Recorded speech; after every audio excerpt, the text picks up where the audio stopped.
Anong klaseng dinalang yan? Mas nakakatakot pa to kaysa mga multong nagpapakita sa akin. Shh! Huwag kang maingay, Badong. Kumalma ka. Lakasan mo ang loob mo. Alalahanin mo kung bakit tayo nandito. Kailangan nating maging matapang upang makatulong sa mga nangangailangan at mabawasan ang bigat na kanilang pinapasan. Pero paano naman kung kabutihan lang ng puso ang taglay mo at ang iyong kakaibang abilidad na masilayan ang hindi nakikita ng ordinaryong mata? Ano ang gagawin mo para labanan ang takot na bumabalot sa iyong isipan?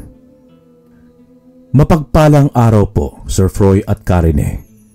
Pati na rin sa mga nakikinig ngayon. Nais ko lamang pong malaman nyo na iniidolo ko kayo dahil sa ganda ng inyong mga tinig. Nakakamangha ang inyong galing sa paglalahad ng mga kwentong ipinapadala sa inyo ng masusugid na tagapakinig. Kaya nang malaman kong napili ninyo ang aking kwento, ay napaindak ako sa sobrang tuwa. Sa wakas, may babahagi na rin ng paborito kong channel ang hindi ko malilimutang karanasan sa pagkabinata ko noong 1980. Ako nga po pala si Badong na tubong Davao. Hindi ko na lamang sasabihin pa ang eksaktong lugar kung saan ako lumaki para maiwasan ang kapahamakan at mabuhay kami ng tahimik.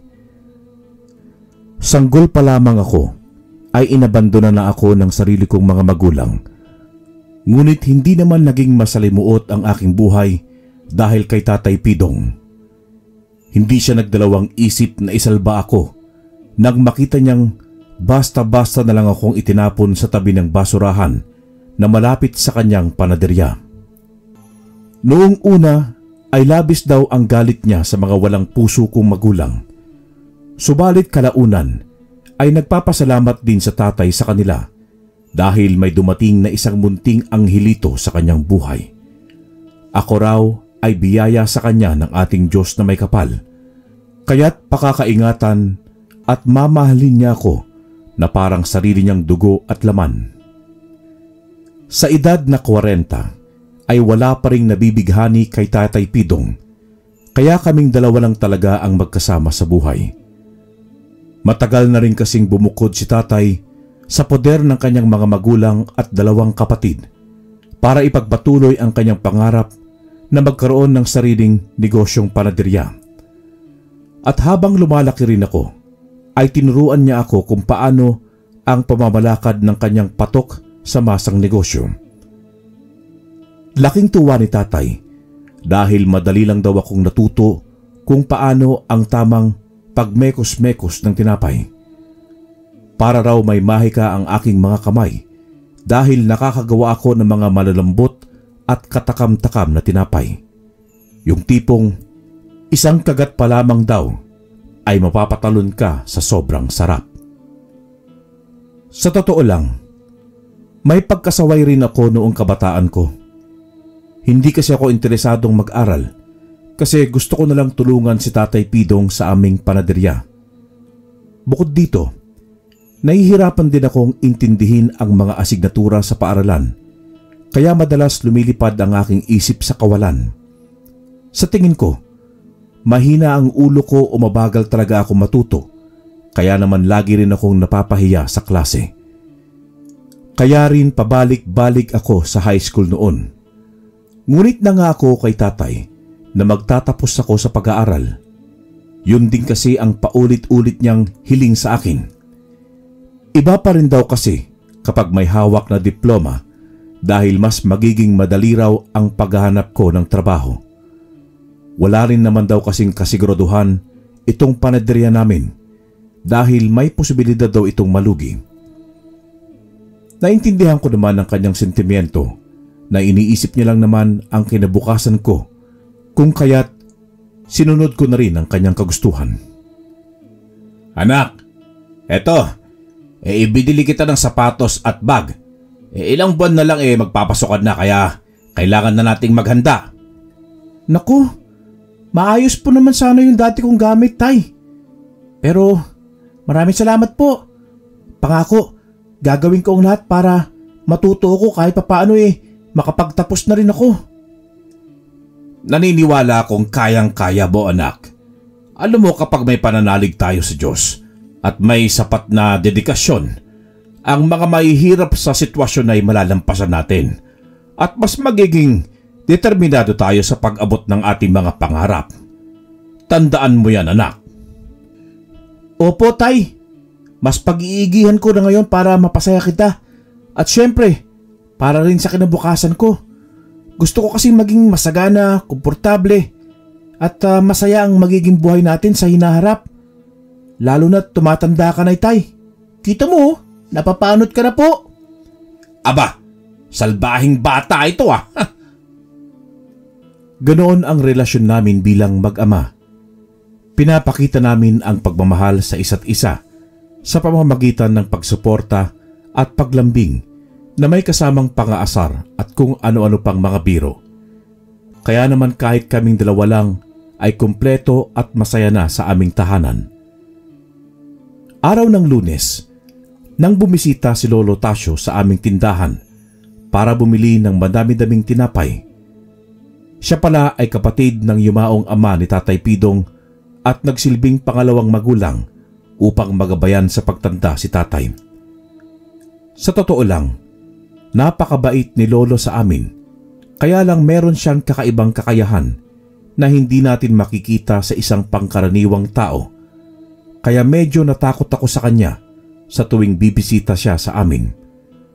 Bantog siya sa aming lugar bilang isang albularyo dahil sa karunungan niyang magpagaling ng mga may sakit sa pamamagitan ng mga halamang gamot. Bukod dito, alam niya rin kung paano makipag-usap sa mga namayapa at sa iba pang mga elemento ng ating kalikasan. Parang ang ginawa niya ng libangan ang pakikipag-usap sa mga ito. Parati niya kasing nababanggit na may mga kaibigan din daw siyang duwende. Kaya noong mga panahon na yon, umiwas ako sa kanya dahil labis ang kilabot na nararamdaman ko sa mga kwento niya at sa kanya rin mismo. Maging ako ay may hindi pa nababanggit sa inyo. Bata pa lamang ako ay matatakutin na ako, lalo na sa dilim. Pakiramdam ko kasi ay biglang may hahablot na lang sa akin tapos dadalhin ako sa ibang dimensyon at hindi na ako makakabalik sa ating mundo. Akala ko si tatay at lolo noong una ay malikot lang talaga ang imahinasyon dahil 4 na taong gulang pa lamang daw ako ay nakikita raw nila akong may kinakausap na kung sino pero wala naman daw makita si tatay. Ngunit noong 8 taong gulang na ako ay nakumpirma ni lolo na bukas ang aking ikatlong mata. Ang ibig kong sabihin ay katulad din ako ni lolo na nakakakita at nakikipag-usap sa mga hindi pangkaraniwang mga nilalang, kasama na doon ang mga kaluluwa. Ngunit nang magkaisip na ako at napagtanto kong hindi lahat ay katulad ko dahil ang mga ordinaryong tao ay kadalasang nagigimbal sa mga nilalang ng ibang dimensyon. Naimpluwensyahan nila ako kaya namuon na rin ang takot sa aking isipan. Ang hindi ko lang maintindihan ay kung bakit tila mas lalong bumukas ang aking ikatlong mata sa aking pagtanda. Mas napadalas ang pagpapakita sa akin ng mga multo at kung ano-ano pang maligno tulad ng duwende at kapre. Pakiramdam ko nga na ang iba sa kanila ay pinagtitripan ako dahil alam nilang takot ako sa kanila. Isang rason din pala kaya laging bumibisita sa amin si Lolo Tasio ay para sanayin akong balansehin ang enerhiyang dumadaloy sa aking katawan upang magamit ko ng wasto ang aking third eye. Nais niya rin kasing makatulong ako sa kapwa sa pamamagitan ng kakayahan ko. Ayon sa kanya, ang mga pinagkalooban ng mga pambihirang kakayahan ay may misyon sa ating mundo na dapat gampanan. Yun ang isang paraan para maging makabuluhan ang buhay natin habang nandito tayo sa mundong ibabaw. Ngunit kahit anong pagkumbinsi niya sa akin ay hindi ako pumayag dahil mas umiral ang takot sa akin kesa sa kagustuhang tumulong sa kapwa noong panahong yun. Gusto ko naman talagang mapagaan ang buhay ng mga taong nangangailangan, ngunit huwag naman sa pakikipag-ugnayan sa mga multong tumatagos sa pader. Maliwanag pa sa aking isipan na napaglaruan ako ng maligno noong pagbisita sa amin ni Lolo Tasio. Hanggang ngayon nga ay kinikilabutan pa rin ako habang sinusulat ito. Lolo, tara po muna sa bahay. Magmerenda na tayo. Nakailang tawag ako sa kanya noong makita ko siyang nakaupo lang malapit sa poso namin sa labas ng bahay. At sa ikaapat na pagtawag ko, ay nagtaka na ako dahil hindi niya ako kinibo nung mga sandaling yun. Kaya't napaisip na ako kung galit ba siya sa akin sa paulit-ulit kong pagtanggi sa kanya. O baka naman masama ang pakiramdam niya noon. O di kaya naman sapilitan niya akong isasama sa kanyang tahanan para turuan. Kung ano-ano na ang naisip ko noon hanggang bigla na lang akong nakarinig na may tumawag sa akin mula sa loob ng aming tahanan. Badong! Ano pa bang ginagawa mo dyan? Ikaw na lang hinihintay namin dito. Kain na tayo habang mainit pa itong sabaw. Bilisan mo na! Sa pagkakataong ito, halos sabay kaming lumingon nung nilalang na nakita ko at nung nagtama na ang aming mga mata, ay bigla siyang ngumiti na halos nakalabas ang buong gilagid niya. Yun pala ang malignong mahilig manggaya dahil nagugustuhan nila ang enerhiya ng taong ginagaya nila. Ilang beses na rin nilang ginaya si tatay at lolo. At kwento nga sa akin ni lolo ay pati raw ako ay ginagaya rin ng mga malignong yun. Ay, naku! Humiyaw ako na halos mapunit na ang lalamunan ko sa sobrang takot.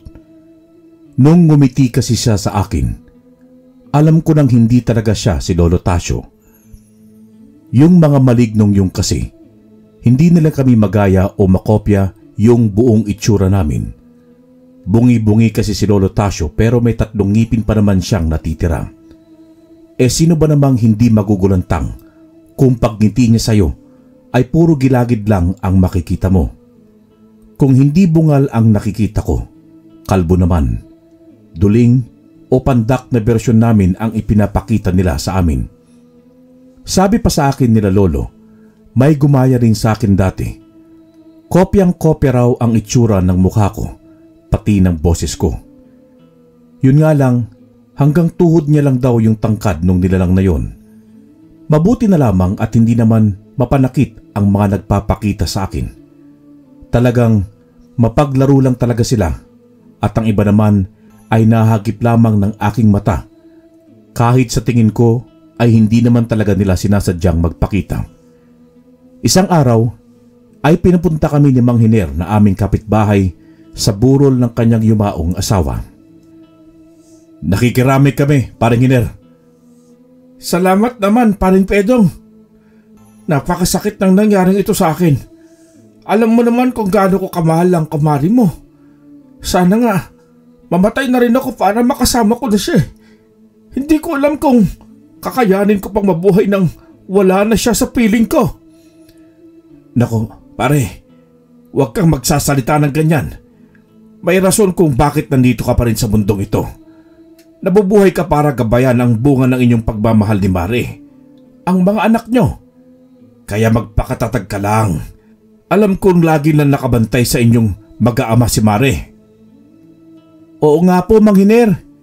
Isipin nyo na lamang po na nasa mapayapa at masayang lugar na po si Aling Neneng. Sigurado rin po kung mahal na mahal ka niya. Maraming salamat sa inyo sa pagpapagaan ng loob ko. Ramdam ko rin naman sa aking puso na gusto niyang ipagpatuloy ko ang aking buhay. Kahit pa nasa langit na siya. Masakit lang talaga na siya ang nauna. Pero lagi ko siyang naalala bilang napakabuting asawa at ina.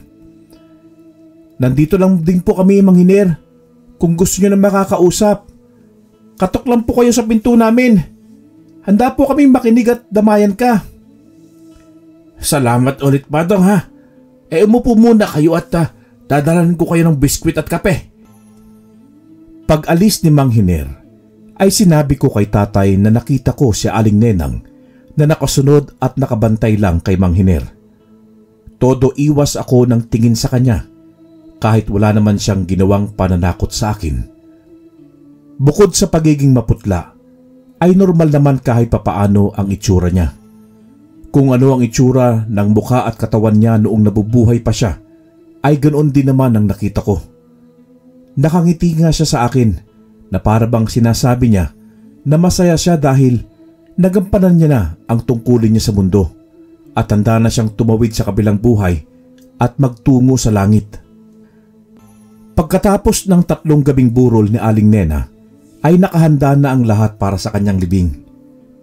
Maraming tao ang nagluksa kasama si Mang Hiner para makipaglibing. Kabilang na kami doon. Maging sa amin din kasi ay naging mabuti si Aling Nenang. Isa rin siya sa mga nag-aalaga sa akin noong bata pa lamang ako kapag maimportanteng pupuntahan si tatay at hindi ako pwedeng isama.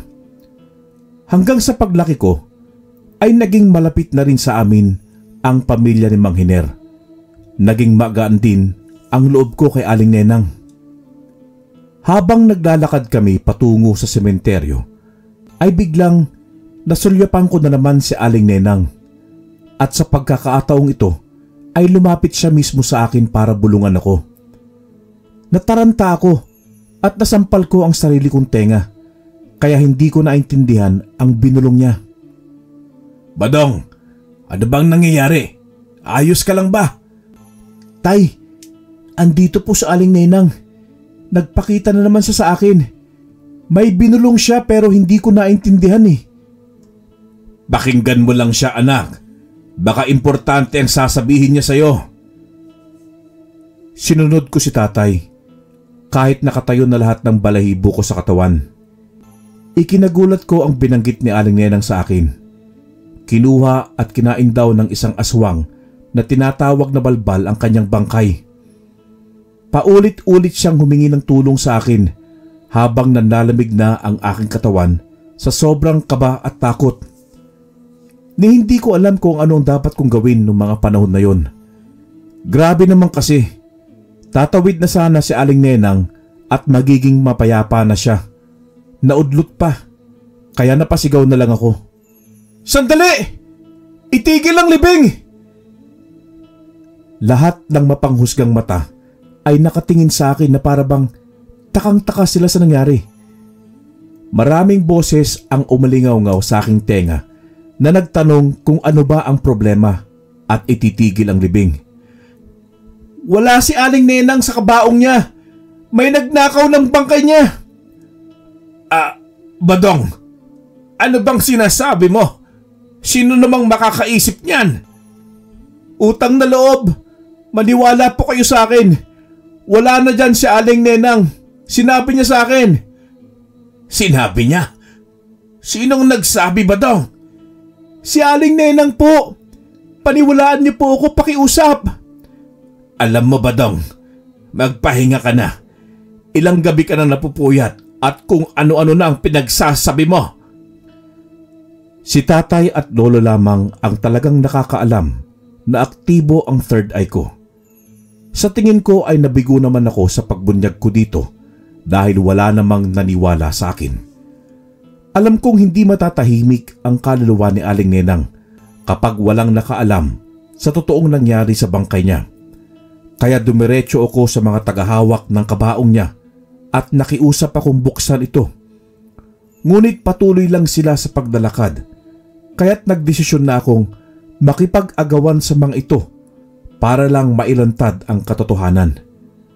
Ngunit sa kasamaang palad ay nabagsak namin ang kabaong ni Aling Nenang at bahagya itong nabuksan. Kaya nakita ng lahat ang ulo at kalahati ng kanyang katawan. Badong, may problema ba? Bakit ka nagkakaganyan? Ipakiusap lamang, wag mo kaming idamay. Libing ng pinakamamahal kong asawa kaya huwag kang manggulo. Pasensya na po, Mang Hiner. Hiyang-hiya ako noon at hindi ko na alam kung may mukha pa ba akong may haharap, lalo na sa pamilya ni Mang Hiner. Napasama pa kasi ako kahit ang intensyon ko lang naman ay ipaalam sa kanila na wala na talaga silang bangkay na ililibing. Pinili kong tumulong kahit pa ang kapalit ay maibunyag sa harap ng maraming tao ang aking sikreto. Ang ipinagtataka ko kung bakit nandun pa rin ang katawan ni Aling Nenang. Malinaw naman na siya ang nagpakita at nakausap ko. Kaya noong gabing yun, pagka-uwi namin ni tatay ay nagkulong muna ako sa kwarto para makapag-isip-isip. Nais kong malinawan sa mga nangyari, kaya nagdesisyon akong isantabi ang takot ko at harapin si Aling Nenang. Ngunit bago ko pa siya tawagin, ay bigla na lang siyang lumitaw sa harapan ko. Ayon sa kanya, nilinlang daw kami ng balbal sa pamamagitan ng paglalagay ng katawan ng puno ng saging pagkatapos nitong nakawin ang bangkay ni Aling Nenang. Ang balbal ang may sala kung bakit sa unang tingin ay itsurang bangkay ang puno ng saging dahil sa taglay nitong kakayahan sa panlilinlang. Nang malaman ko ang lahat ng ito, ay tuloy pa rin siya sa paghingi ng tulong sa akin na ipaalam sa asawa niya na ang inilibing nila ay isang puno ng saging lamang. Noong una ay nagdalawang isip ako dahil hindi naman ako pinaniwalaan ng mga taong nandun at pakiramdam ko ay napahiya pa ako. Ngunit napagtanto ko na nakakaawa naman silang mag-asawa. Sa mga darating na panahon, kapag bibisitahin ni Mang Hiner ang puntod ni Aling Nenang, wala naman talaga doon ang kanyang minamahal. Hindi rin kaya ng konsensya kong sarilihin lamang ang totoong nangyari. Kinabukasan, humingi na ako ng tulong kay Lolo Tasio upang makalapit ako muli kay Mang Hiner at maipaliwanag ang totoong nangyari. Kakailanganin namin ang presensya ni Lolo Tasio para pakinggan ako ni Mang Hiner. Hiner! Magandang umaga sa iyo. Ay pakibuksan mo ang pintuan mo. Mang Tasio, bakit po?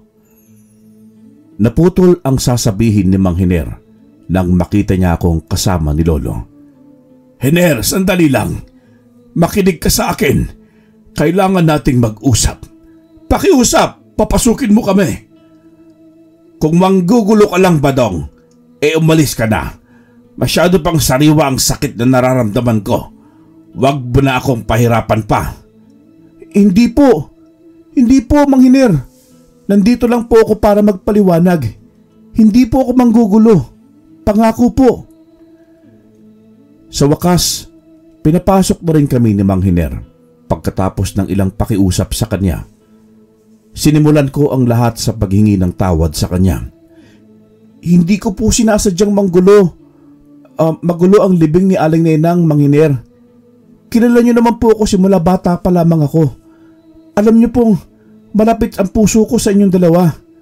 Wala po akong intensyong masama, maniwala po kayo. Kung totoo yung sinasabi mo, bakit pinatigil mo ang libing ng asawa ko? Sinabi mo pang may nagnakaw sa katawan niya. Kitang-kita ng lahat na nandun pa rin ang bangkay niya. Dahil yun po ang totoo. Kaya ko po nagawa yun dahil nagpakita at nakausap ko po si Aling Nenang. Ano na namang kalokohan niyang pinagsasabi mo, Badong? Hiner, makinig ka sa kanya. Ako makakapagpatunay na hindi siya nagsisinungaling. Hindi rin nahihibang ang aking apo. Bata pa lamang kasi siya ay talagang nakakakita na siya ng mga multo at kung ano-ano pang nilalang. Katulad ko bukas din ng kanyang third eye. At ang dahilan po kung bakit sa paningin niyo ay nandun pa rin ang katawan ni Aling Nenang dahil nilinlang po kayo ng balbal. Ang totoong laban po ng kabaong niya ngayon ay katawan lamang ng puno ng saging. Mang Tasio, totoo ba talagang sinasabi ninyo? Tsaka ano yung balbal na yan? Oo, Hiner. Bakit naman kami magsisinungaling sa'yo? Wala namang kaming mapapala dyan.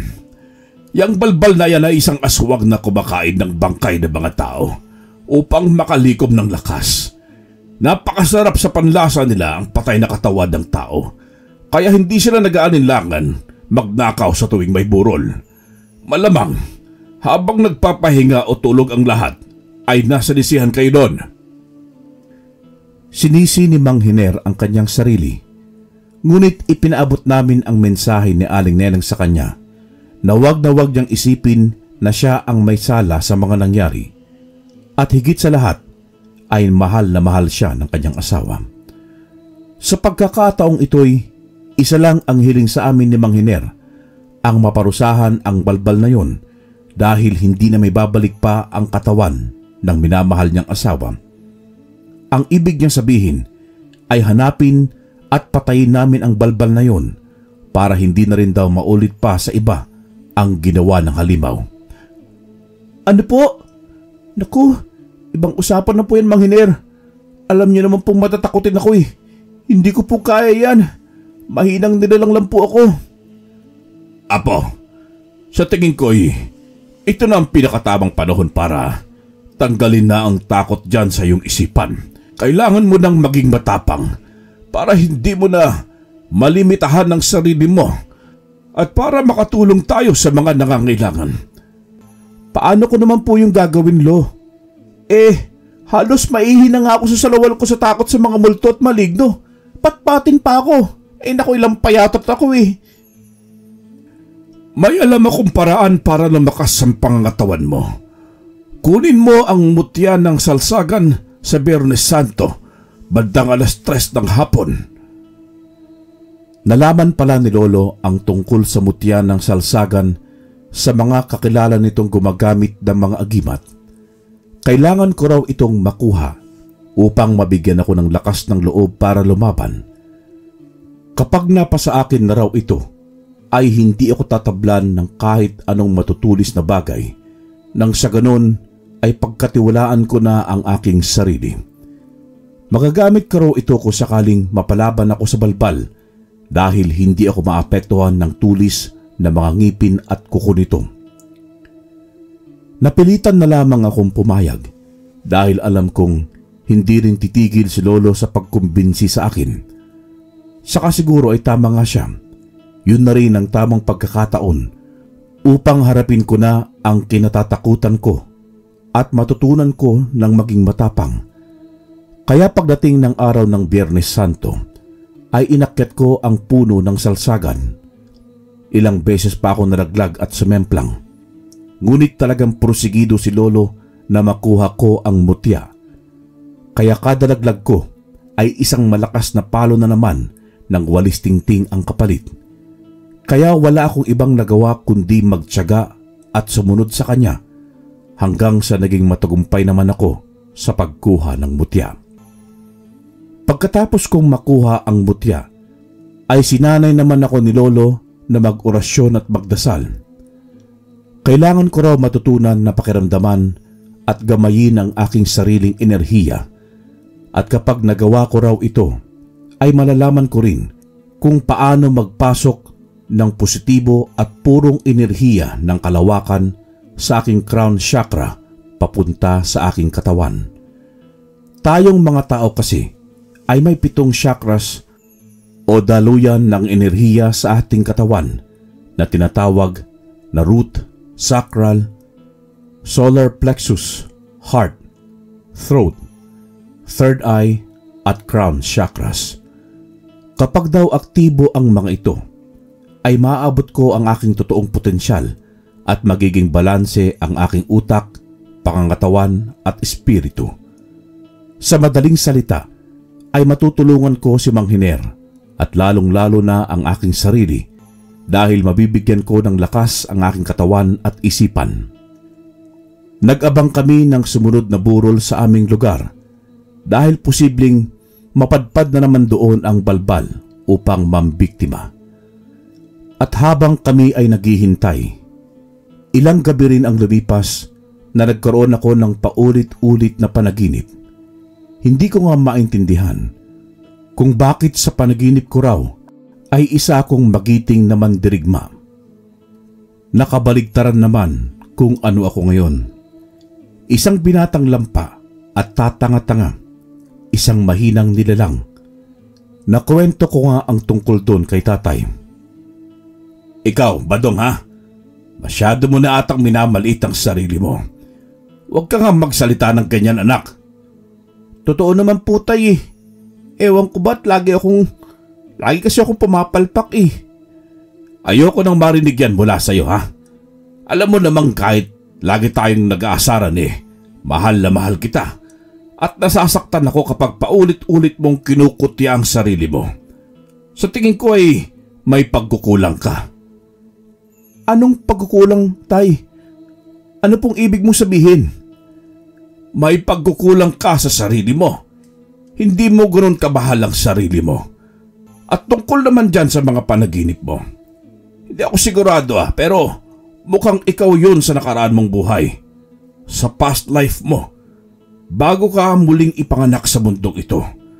Marami rin kasi ang naniniwala sa reincarnation o muling pagkakatawang tao at kabilang na ako doon.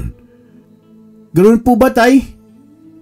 Alam nyo, alam ko kung ano ka sa past life mo. Kaso hindi ka po tao eh. Hoy, hindi ako nakikipagbiruan sa'yo, Badong ha. Isa. Panot na unggoy. Ganun ha. Bibili pa naman sana ako ng paborito mong lechong manok mamaya. Aso, wag na lang pala.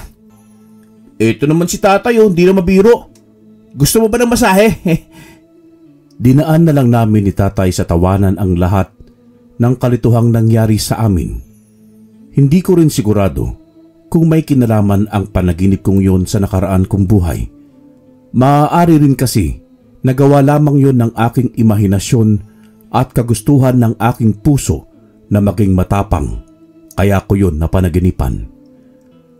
Hanggang sa isang gabi ay nabalitaan naming may burol sa malapit lang sa aming tahanan. Nagbakasakali kami na makita ang balbal, kaya pumunta kami ni tatay at lolo sa burol. Nagdesisyon kaming magtago para hindi malaman ng balbal na may naghihintay at nagmamasid sa kanya. Ngunit nang makita ko na ang totoong itsura nito, ay bigla na lamang akong nilamon ng takot. Bukod sa isa siyang napakapangit na nilalang, napakabaho rin ito na parabang tubig kanal ang ipinanliligo niya. At dumi naman ang kanyang pansipilyo. Wah! Anong klaseng nilalang yan? Mas nakakatakot pa ito kaysa mga multong nagpapakita sa akin. Shh! Huwag ka ngang maingay, Badong. Kumalma ka. Lakasan mo ang loob mo. Alalahanin mo kung bakit tayo nandito. Lolo, tay, pasensya na pero hindi ko kaya ito. Natatakot ako baka nasusuka rin ako, ayoko na. Paano si Mang Hiner at ang asawa niya? Hindi ko alam, tay. Pasensya na talaga. Nagdesisyon na kong umuwi ng oras na yon. At paglabas ko sa tinataguan namin ay may natabig akong upuan kaya naalarma ang balbal. Mabilis nitong tinangay ang bangkay na nasa kabaong kaya hindi na niya napalitan ng katawan ng puno ng saging ang katawan ng biktima. Kaya nang magising ang mga mahal nito sa buhay ay ikinagulat nila ang nangyari dahil wala na silang bangkay na paglalamayan. Pag-uwi namin sa bahay ay nadismaya ako sa aking sarili. Kulang pa rin pala ang paghahanda sa pagharap namin ng balbal na tatawagin kong Bal. Akala ko ay mahuhuli ko na ito at mapaparusahan. Ngunit pinanghinaan pa rin ako ng loob at nilamon pa rin ako ng hilakbot. Hindi na rin ako pinilit nila lolo at hinayaan na lang muna akong mapag-isa at makapag-isip-isip noong mga panahong yun. Alam kong naiintindihan nila ang naramdaman kong pagkadismaya kaya ipinaramdam nila ang kanilang pagmamahal sa akin. Ipinagpasalamat pa rin nila dahil sinubukan ko ang aking makakaya at handa raw silang makinig sa akin kung nais ko silang makausap. Lumipas ang ilang linggo na itinuon ko na lamang ang aking sarili sa pamamalakad ng aming panaderya. Naghanda na rin ako para sa pasukan noon dahil ilang linggo na lang din ang natitira at balik eskwela na ulit ako. Sinubukan kong magbasa-basa ng libro kahit hirap akong intindihin ang mga nilalaman nito. Nagtanong-tanong din ako kay tatay at lolo tungkol sa mga naiintindihan nila sa mga nabasa ko upang kahit papaano ay maproseso naman ng utak ko ang aking mga nababasa. Sinigurado ko ring matutulungan ko talaga si tatay sa lahat ng gawaing bahay at lalong-lalo na sa aming negosyo. Nais ko kasi siyang mapasaya sa paraang alam ko. Ayokong madagdagan pa ang pagkadismaya niya sa akin, kaya ginawa ko ang lahat para maipagmalaki niya rin ako. Tungkol naman sa panaginip ko, ay paulit-ulit ko pa rin nakita ang aking sarili bilang isang magiting na mandirigma gabi-gabi. At kapag gumigising naman ako, ay hiniling ko rin na sana ay ganoon nga talaga ako katapang sa totoong buhay. Minsan ay nagpapakita pa rin sa akin si Aling Nenang, ngunit pati siya ay hindi na rin ako gaanong kinulit. Naaawa pa rin talaga ako sa kanya dahil tingin ko ay hindi siya makatawid sa liwanag kasi hindi pa napaparusahan ang lumamon sa bangkay niya. Sa kasamaang palad ay biglang nagkasakit si tatay, kaya kinailangan niyang magpahinga na muna. Kaya halos lahat ng gawain ay napunta na sa akin. Kaya talagang araw hanggang gabi ay abalang-abala ako. At pinagsisihan ko na hindi ko lubos na bantayan si tatay dahil bigla na lamang itong naglaho. Kahit anong hanap namin sa kanya ay hindi talaga namin siya makita. Nang malaman ito ni Lolo, ay isa lang ang pumasok sa isip niya. Ninakaw ni Bal si tatay. Malamang daw ay naamoy ni Bal na may sakit si tatay, kaya binihag niya ito. Mukhang plano raw nitong hayaan na mamatay si tatay dahil napakasarap at sariwa sa panlasa niya ang katawan na kamamatay lamang. Bigla akong nakaramdam na para bang kinuryente ang katawan ko sa aking narinig. Sa pagkakataong ito, ay mas nangibabaw ang pagmamahal ko kay tatay kesa sa takot. Tila biglang naglaho ang takot ko. Ibang usapan na, kapag mahal ko sa buhay ang malalagay sa panganib, wala na akong ibang nais gawin kundi iligtas si tatay at puksain si Bal. May napagtanto rin ako kung bakit madalas akong nadadaig ng takot. Yung pala ay dahil tama si tatay. Dahil nagkulang ako sa pagmamahal sa aking sarili. Lagi kong iniisip na mahina ako at hindi karapat-dapat. Hindi ko kayang maging malakas dahil wala akong tiwala sa sarili ko. Kaya kahit mga multong hindi naman nananakit, ay takot ako. Imbis iangat ko ang aking sarili sa pamamagitan ng pagpansin sa mga magagandang katangian ko, mas pinili kong paulit-ulit na laitin ang aking sarili. Kahit idinadaan ko parati sa biro yon, ay nasasaktan pa rin ako. Kaya sa puntong yon, ay nagdesisyon akong pagkatiwalaan ang aking sarili. Naniwala sa akin sina tatay, lolo, manghiner at maging si Aling Nenang, kaya dapat ko ring pagkatiwalaan at mahalin ang aking sarili.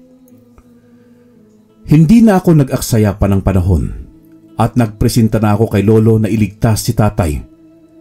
Handa na ako noong oras na yon sa mga gusto niya na ituro sa akin. Nakita naman ni lolo na talagang pursigido ako sa mga nais kong mangyari, kaya nagdesisyon kaming hanapin ang tirahan ni Bal para sugurin kinagabihan. Ayon kay lolo, wala kaming magiging problema sa paghahanap kay Bal dahil pwede namin kausapin ang mga espiritong gabay niya at mga kaibigan niyang duwende. Maaari nila kaming tulungan tuklasin kung saan naroroon si tatay. At nalaman naming sa kagubatan pala malapit lang sa aming lugar naninirahang mag-isa si Bal. Binigyan kami ng direksyon ng mga duwende papunta sa eksaktong lungga ng halimaw na yon. At nalaman naming sa kaloob-looban pa pala ng kagubatan yon. Kaya hindi lang si Bal ang kailangan naming paghandaan, kundi pati na rin ang mga posibleng magtangka sa aming buhay ni lolo. Buhay man o mga mapaglarong engkanto. Ilang oras bago kami magtungo sa kagubatan ay naghanda kami ni Lolo. Tinulungan niya akong mag-ayos ng mga gamit na aming dadalhin. Kasama na doon ang pangontra sa mga aswang tulad ng asin, bawang, buntot pagi at punyal na gagamitin sa pagtapos sa buhay ng aswang na yon. Nagdala rin kami ng mga halamang gamot ni Lolo kung sakaling kakailanganin namin yon pagkatapos ng laban. At hinding-hindi ko nakalimutan ang mutya ng salsagan. Pagkatapos naming ayusin ang aming mga dadalhin, ay sabay na kaming nag-meditate ni Lolo para makukuha ng positibong enerhiya mula sa ating kalawakan.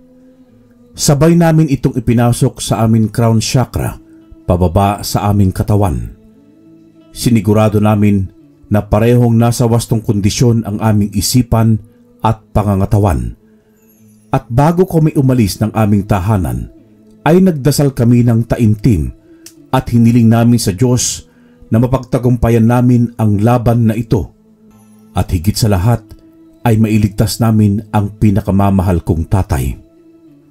Pagdating namin sa labas pa lang ng kagubatan, ay nakaramdam na kami kaagad ni Lolo ng matinding kilabot sa aming katawan. Para bang nagmanhid ang ulo ko at nagsitayuan ang balahibo ko sa katawan. Isa lang ang ibig sabihin nun. Maraming engkanto o mga nilalang ng kagubatan na yon ang nagbabantay at nagmamasid sa amin. Isang maling galaw lang namin at hindi nila lubos maintindihan ang pakay namin ay siguradong pagkakaisahan nila kami at hindi ako sigurado kung makakauwi pa kami. Sa kabila ng aming kaba, ay nagpatuloy pa rin kami sa aming plano na iligtas si tatay at dumiretso na kami sa pagpasok sa kagubatan. Ngunit wala pa kami sa kalagitnaan ay may humarang sa aming isang tikbalang. Sinubukan naming magpatuloy sa paglalakad, ngunit tila bumigat ang mga katawan namin na nagpahirap sa amin sa paghakbang. Hindi ako sigurado kung yung tikbalang ang may gawa nun o yung iba pang engkantong nakapaligid sa amin. Nakikiusap ako sa inyo. Padaanin ninyo kami. Wala kaming masamang intensyon sa inyo o sa kagubatan na ito. Nais lang naming iligtas ang buhay ng mahal namin. Hindi ganun kasimple. Kung gusto nyong makapasok sa aming teritoryo, kailangan niyang magbigay ng mahalagang bagay sa inyo na magagamit namin. At kapag nagustuhan namin, ay libre na kayong maglabas-pasok dito. Ano bang gusto nyo? Wala naman kami daladalang mamahaling gamit. Wala kaming may bibigay sa inyo, kaya pakiusap po. Padaanin niyo po kami. Yang mutyang tangan mo ang gusto ko. Gusto ko yan. Ibigay mo sa akin yan at padadaanin ko kayo. Huwag yan. Kailangan niya ng apo ko para mailigtas niya ang kanyang ama. Kailangan niya yan para lumakas ang kanyang loob. Ito ba ang gusto mo? Sige, sa'yo na to. Lolo, huwag kang mag-alala. Kakayanin natin to kahit wala ang butya ng salsagan. Nang maibigay ko sa tikbalang, ay muli kaming nakapaglakad ng maayos at tumakbo na kami ni Lolo upang makarating na kami agad sa lungga ni Bal. Mabuti na lamang ay wala nang naging sagabal kaya mabilis na rin naming natuntun ang tirahan niya.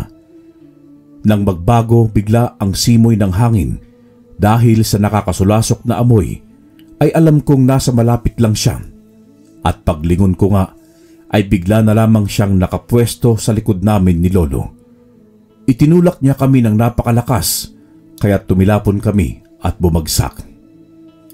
1, 2, 3. 3 bangkay ang pagpipiestahan ko ngayong gabi. Hindi ko na patatagalin ito Gutom na ako. Naihibang ka na ata eh. Akala mo magpatalo kami? Hindi ko na naituloy pa ang sasabihin ko nang bigla niya akong sinugod at muling ibinato. Sa pagkakataong ito'y tumama na ang likod ko sa isang malaking puno. Sa kabila ng sakit ng aking katawan, ay nilinawan ko ang aking pag-iisip. Malinaw naman na napakalakas talaga ng puwersa niya. Kaya ang lakas niya ay pwede kong tapatan ng liksi.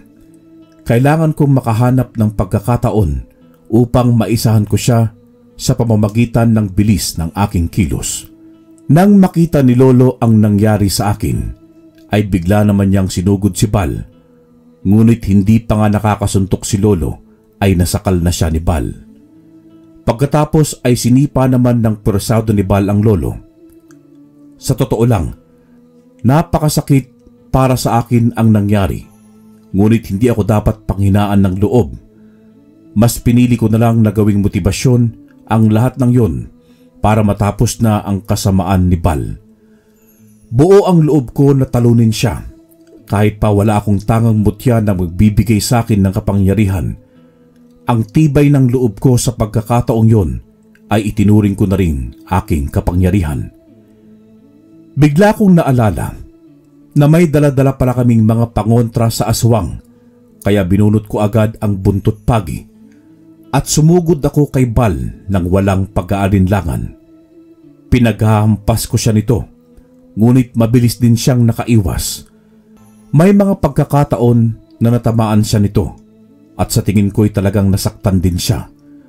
Ngunit hindi sapat ang buntot pagi para mapuksa ko siya.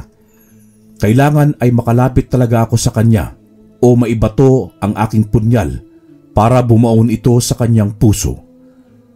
Nakakasabay na sana ako sa kanyang bilis, ngunit isa akong ordinaryong tao, kaya nakaramdam din ako ng pagod. Kaya sinamantala niya ang pagkakataong yon para ako naman ang kanyang atakihin. Nang mabitawan ko ang buntot pagi, ay bigla siyang umibabaw sa akin at ibinaon ng mabilis ang kanyang matatalas na kuko sa aking katawan. Sa totoo lang, wala na akong gaanong maramdaman na sakit noon. Para bang namanhid ang aking katawan dahil mas inisip ko ang kalagayan ni tatay. Ni hindi nga ako nakasigurado noon kung buhay pa siya. Kaya wala na akong pakailam kung punit-punitin pa ni Bal ang balat ko. Kahit nangihina na si Lolo, ay pinilit niya pa rin iligtas ang buhay ko sa pamamagitan ng pagsugod kay Bal. Ngunit ni hindi man lang siya makatama ng suntok o sipa. Noong oras na yon, ay naalala kong may bawang nga pala ako sa bulsa. Kaya ang ginawa ko ay ngumuya ako ng napakaraming bawang at nilapit ko ang aking mukha kay Bal. At sinigurado kong maidudura ko yun sa kanyang mukha. Naging epektibo naman ang estratehiya kong yun dahil napaatras siya na maamoy niya ang hininga ko. Hanggang ngayon, hindi pa rin ako sigurado sa dahilan ng pag-atras niya. Kung nabahuan lang ba talaga siya sa bawang o baka naman amoy basura talaga ang aking hininga. Ilang araw na kasi akong hindi nagsisipilyo sa sobrang pag-aalala kay tatay. Nakalimutan ko na ring maligo. Ginamit namin ang pagkakataon na yon upang mapasok ang bahay ng aswang at mahanap si tatay. Pagpasok namin ay nakakatindig balahibo ang natunghayan namin. Nagkalat ang pira-pirasong katawan ng kanyang mga biktima, kaya tinawag ko agad si tatay para malaman kung nasaan siya. Anak! Nandito ako sa isang kwarto! Nakahinga ako ng maluwag nang marinig ko si tatay. Pinunta namin agad ang kwartong sinasabi niya at sinipa ko ang pinto. Awang-awa ako sa kanya nang makita kong nakatali ang mga kamay at paa niya habang nakahiga sa kama. Pagkalapit namin kay tatay ay kinalagan ko agad siya upang maitakas. Pinanguya ko rin sila ng bawang para maprotektahan ng kanilang mga sarili. At pagkatapos nun ay kinuskus namin ang asin sa aming mga katawan. Nagbakasakali rin kami na hindi kami malapitan ng aswang kapag may asin kami sa katawan. Nang palabas na kami ng kwarto ay bigla na lamang tumambad sa aming harapan si Bal.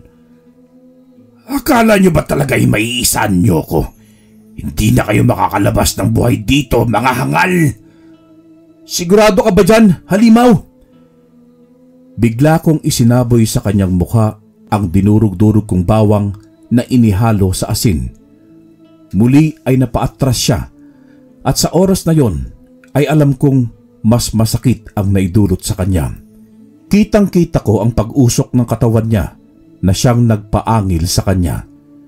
Nang mapatakip siya sa kanyang mata, ay inilabas ko na ang tago-tago kong punyal at tumakbo ako papunta sa kanya upang itarak ito sa kanyang puso.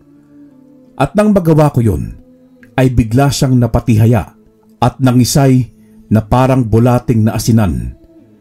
Nung sandaling yon ay malinaw na sa akin na nagtagumpay ako sa aking misyon na iligtas si tatay at mabigyan ng hustisya ang mga biktimang kinain niya.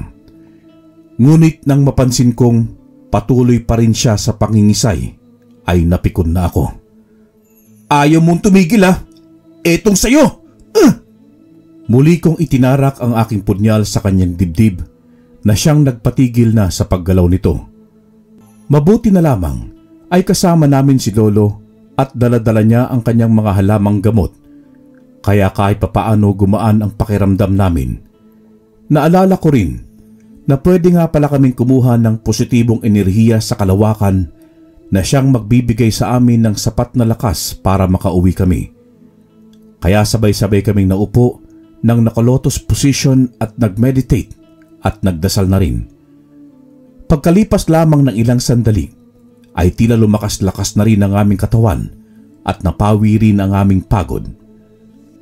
Bago kami umalis, ay sinabi ko kina Lolo ang ideya ko sa gagawin namin sa bangkay ni Bal. Pinagtulungan namin itong buhatin habang papalabas na kami ng kagubatan. At noong makarating na kami sa teritoryo ng Tikbalang, ay inilapag namin ang katawan ni Bal. Meron kaming iaalay sa inyo. Ito ang balbal na kumakain ng napakaraming bangkay sa aming lugar. Pati nga ang tatay ko may sakit na nabubuhay pa. Binihag nito para makakain siya ng sariwang laman. Sa tingin namin, ay hahayaan niya lamang mamatay si tatay. At kapag nalagutan na ito ng hininga, ay lalamunin niya ang tatay ko. Tamang-tama. Merong kaming mga kakilalang nilalang na kumakain na ganito. Sigurado akong magugustuhan nila ito. Pwede namin silang hingian ng mga bagay na magugustuhan naming kapalit ng bangkay na ito. Maraming salamat sa inyo.